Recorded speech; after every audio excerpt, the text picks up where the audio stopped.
bem, pessoal?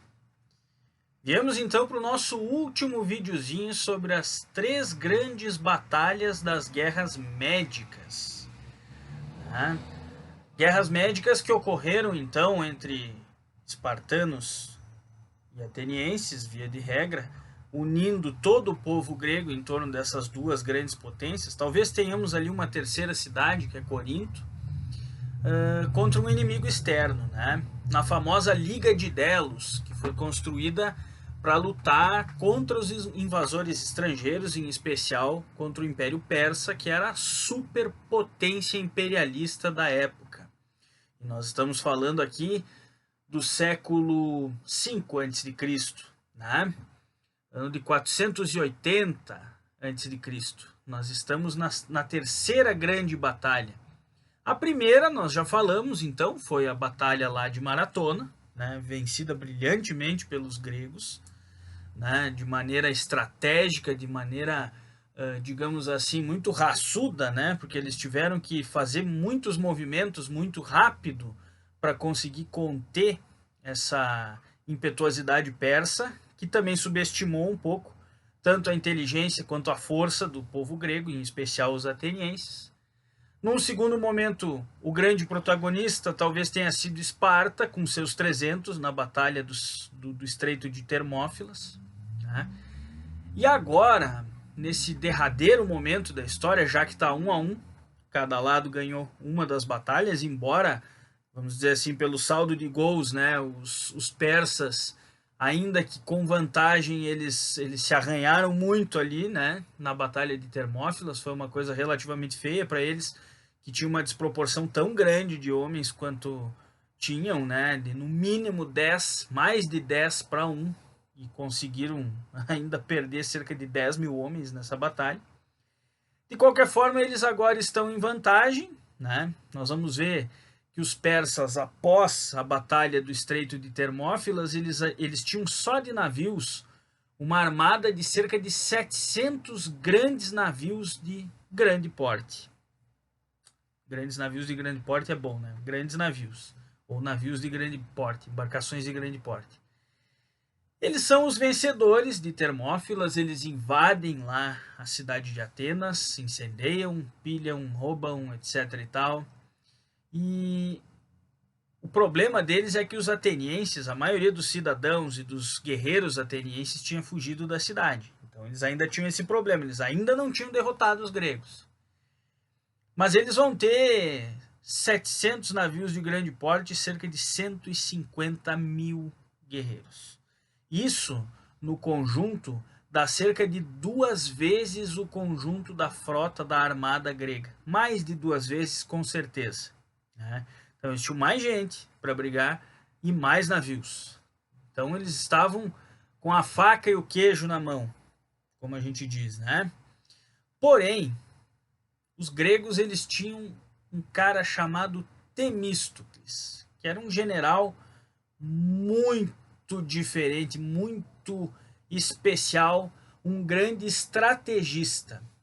E esse cara, ele detectou uma falha na máquina de guerra persa. Que falha seria essa? Ele observou que os persas não tinham a água como um elemento natural para sua guerra. Ao contrário, por exemplo, dos gregos, que por sua vez eram um povo que morava e que colonizava muitas ilhas, que tinha, historicamente, como a gente viu ali, uma geografia muito acidentada, muito difícil de digamos assim, transportar mercadorias por ela, viajar e mesmo cultivar alguma coisa naquele monte de pedra, Lindíssimo o local, mas uma porcaria para a agricultura, Então eles eram naturalmente um povo que se lançou ao mar, que tinha uma tradição comercial, que tinha uma tradição naval muito grande. E no caso, o Temístocles vai apostar nisso. Ele vai mandar construir, mesmo antes da invasão dos persas, uma frota de cerca de 200 triremes, que vão ficar prontos no momento exato, na primavera de 480, quando os persas invadem Atenas, derrotam os espartanos nos estreitos de Termófilas e invadem Atenas. Ele tinha então mandado construir 200 dos navios mais mortais da antiguidade, que eram os triremes. Triremes eram navios com 3 andares de remadores, né? A saber, 62 no primeiro, no mais próximo da parte de cima do navio, na parte de cima, 54 no andar, vamos dizer assim, do meio, e mais 54 ao nível do mar, praticamente ao nível do mar, tocando na água, entre aspas, os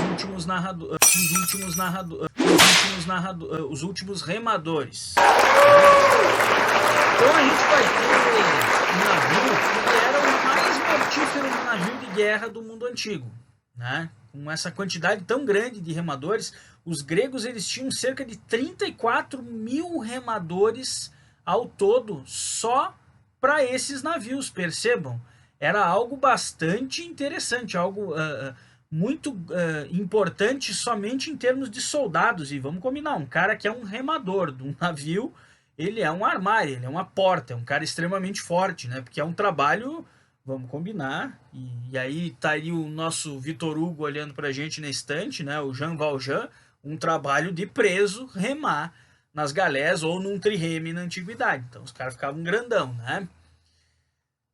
Eram excelentes guerreiros, porque eram gregos, eram bem treinados e porque faziam bastante força, né? Então isso é um problema para os persas. Nesse sentido, a gente vai ver aqui, né, que o plano do Temístocles é algo extremamente simples, né? O Temístocles ele vai ter uma desvantagem muito grande que ele vai transformar em uma vantagem. Ele simplesmente vai usar essa desvantagem a seu favor. Mas, professor, não entendi mais nada. Calma. Ele tem navios menores, ele tem menos gente para brigar, e ele vai transformar isso numa vantagem contra uma armada muito maior e com muito mais soldados. Sim, é isso que ele vai fazer. Ele vai atrair os persas para um local onde não coubessem todos os seus navios. Faz uma pausa comigo aqui e pensa. Olhem a racionalidade grega de novo entrando em campo. Ele vai fazer mais ou menos a mesma coisa que os espartanos fizeram em Termófilas, que o Leônidas fez em Termófilas. Ele vai se posicionar escolhendo o local da batalha. E escolhendo um local que lhe seja favorável. E aí entra o trireme. O trireme era um navio menor que os navios persas. Óbvio, se ele era menor, em tese ele seria mais fraco, porém ele seria mais ágil, de maior capacidade de deslocamento num espaço menor.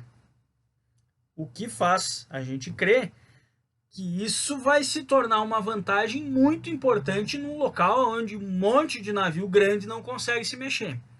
E a gente sabe que o trireme ele tinha um espigão na ponta, como se fosse uma espora gigantesca, vamos dizer assim, de bronze, com 3 lâminas extremamente afiadas, as quais esse navio que chegava até 7 nós de velocidade, cerca de 13 km por hora, quando estava no seu auge de força dos remadores, ao bater num outro navio, ele acabava perfurando e quebrando o casco desse navio.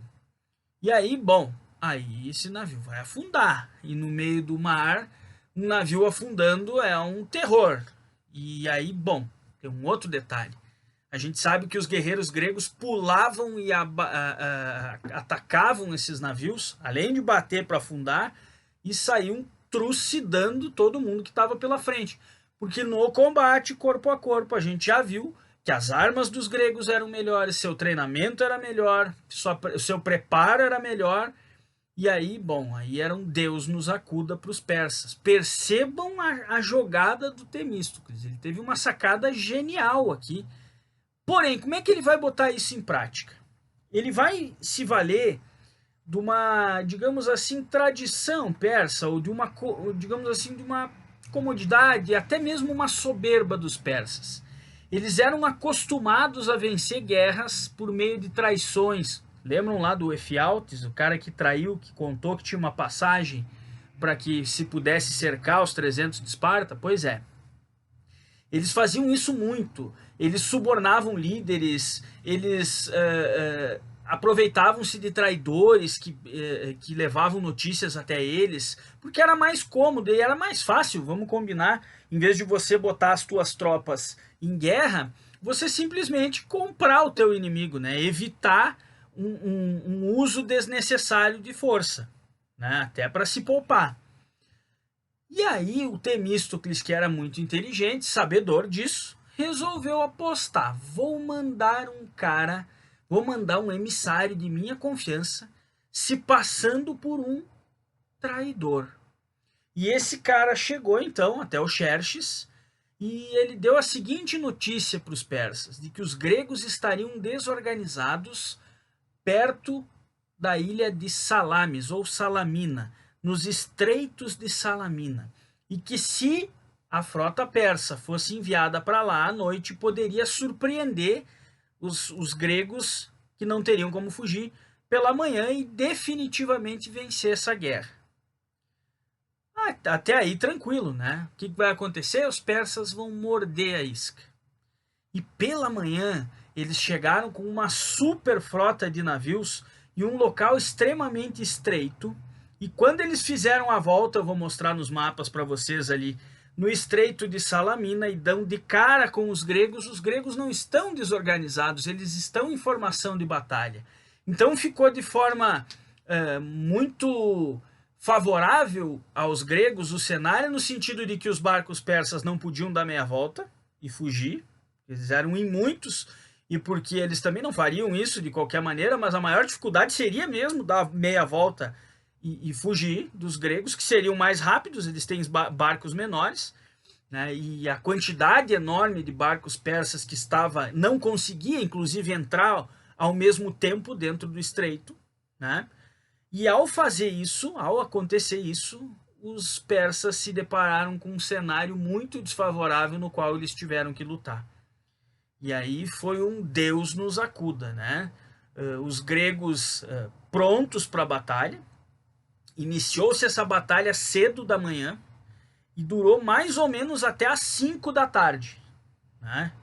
Foi um tendel, como diria o gaúcho, né? Foi um dia inteiro de batalha. As águas do estreito de Salamina ficaram totalmente vermelhas de sangue, né? Se criou caos em meio à batalha. Nem mesmo os gregos, ao final do dia, tinham certeza se tinham ganho a batalha. Algumas fontes históricas dizem que nós temos cerca de 40 defecções gregas, né, barcos gregos sendo afundados, e cerca de 200 barcos persas sendo afundados, lembrando que os barcos persas são muito maiores, com muito mais gente. E aí a gente vai ver uma praia que era lotada de cadáveres, né, que ficavam jogados à água, que acabavam sendo levados pela corrente, pela maré, né, até a praia. Mas aqueles soldados persas, em especial, que chegavam vivos à praia, que conseguiam chegar nadando à praia, eles ainda tinham o azar de encontrar uma série de soldados gregos que estavam esperando na praia. Os gregos estavam muito preparados para a batalha. E aí, bom, aí eles acabavam morrendo na praia também, ou seja, que coisa triste, né? Os persas, ao final do dia, aqueles que conseguem, batem em retirada. E eles tiveram digamos assim, uma derrota tão contundente em Salamina que eles jamais voltariam a tentar novamente conquistar a Grécia, e eles vão ter uma defecção tão grande no seu exército que eles vão se enfraquecer como um todo. O Império Persa acaba se enfraquecendo, a ponto de mais à frente, algumas décadas a mais, a gente vai ver ali que os próprios gregos daí vão entrar, né, na sua decadência, e eles não vão conseguir resistir depois ao avanço do Alexandre o Grande, que vai conquistar definitivamente, vai terminar, né, com o Império Persa, que tinha entrado em decadência depois das derrotas nas guerras médicas para os gregos. Bom, sobre a Batalha de Salamina é isso. A história da Grécia é muito maior do que aquilo que a gente conseguiu fazer aqui, mas de qualquer forma fica aqui a nossa contribuição. Foi um prazer e até a próxima.